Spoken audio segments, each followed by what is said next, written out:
All right. So today we are fortunate enough to have with us Eugene Drucker, founding member of the Emerson String Quartet and music director of the Bach at New Year's concerts for the Berkshire Bach Society.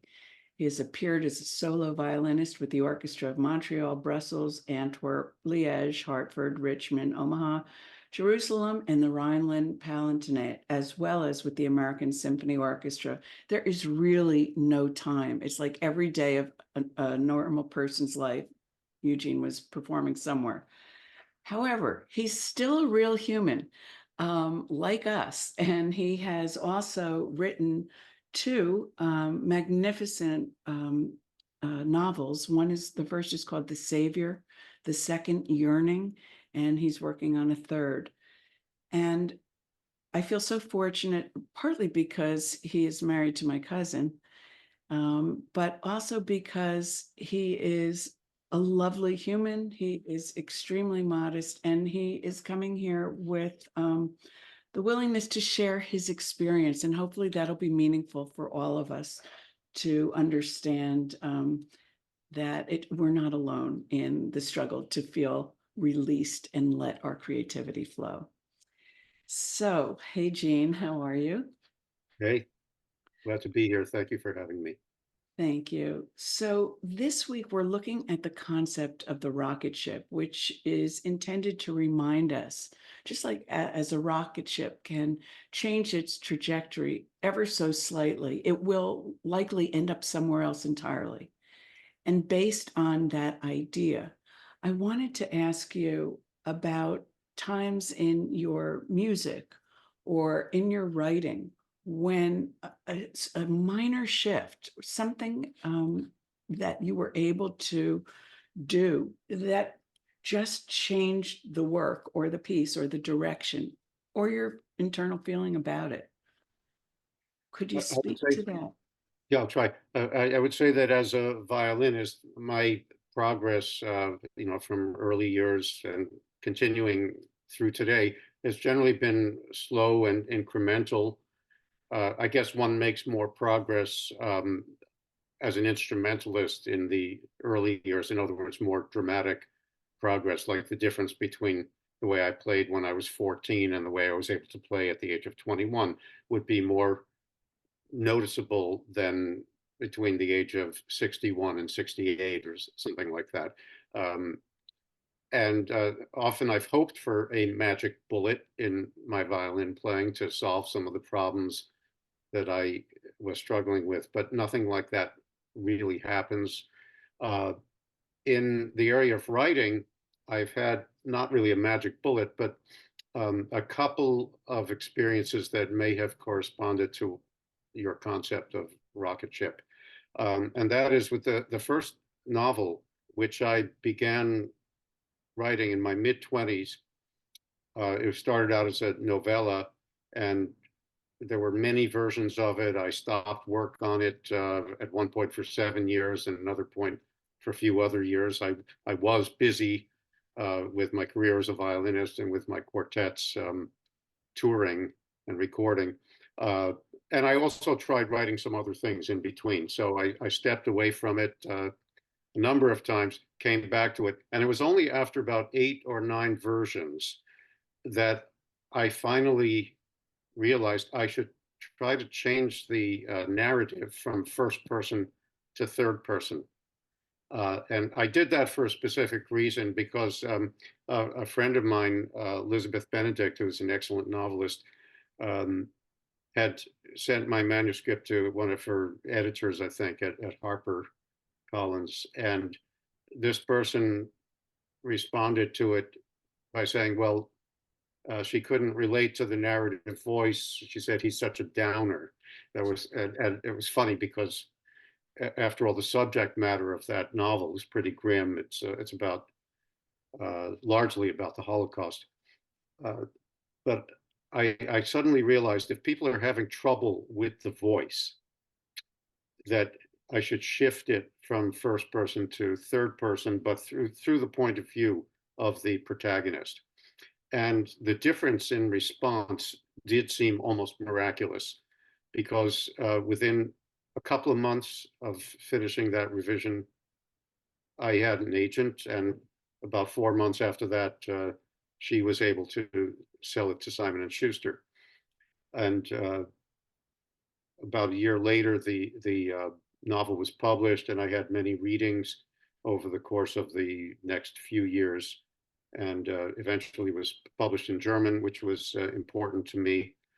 Um, so it was that shift, which was not merely a question of just changing the pronouns from I to he, um, and making a few minor adjustments. After all, it really involved shifting the focus of a lot of scenes within the book. But still, compared to some of the other revisions that I had made, it maybe was less taxing, and it seemed to produce the most results. Did it allow you to write more critically about the character in a psychological sense? In other words, you wouldn't say of yourself, well, I don't know. I don't want to give an example, but in other words, did it help you to get more deeply into the person's psychology? I think it did. But the main difference may have been stylistic. Uh, Mhm. by that, I mean that I have a somewhat formal way of expressing myself, and maybe the voice of the narrator as the first person seemed too formal to some people who were reading it. And as Mm. soon as I took that one step back and was observing not only the events of the story, but the protagonist, his name is Keller, observing his reactions to the things that were going on around him, it actually gave me a bit more freedom. Uh, so I was getting contradictory advice from different authors to whom I wrote it. One author, a friend of mine, said um, that I spelled out too much. I should let the events speak more for themselves.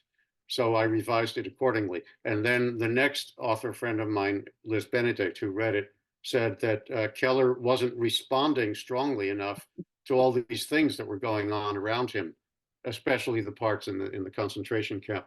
So I couldn't find an easy solution to that until uh, that editor at HarperCollins said that she just couldn't relate to the voice, and I thought, let me uh, get around that issue by writing a little bit more objectively in a tone that suits the way I write, and from a point of view that seemed more consistent with the way I put sentences together, without the obligation to constantly say, oh, well, he felt this and he felt that when such and such was happening. And somehow it ended up being more convincing.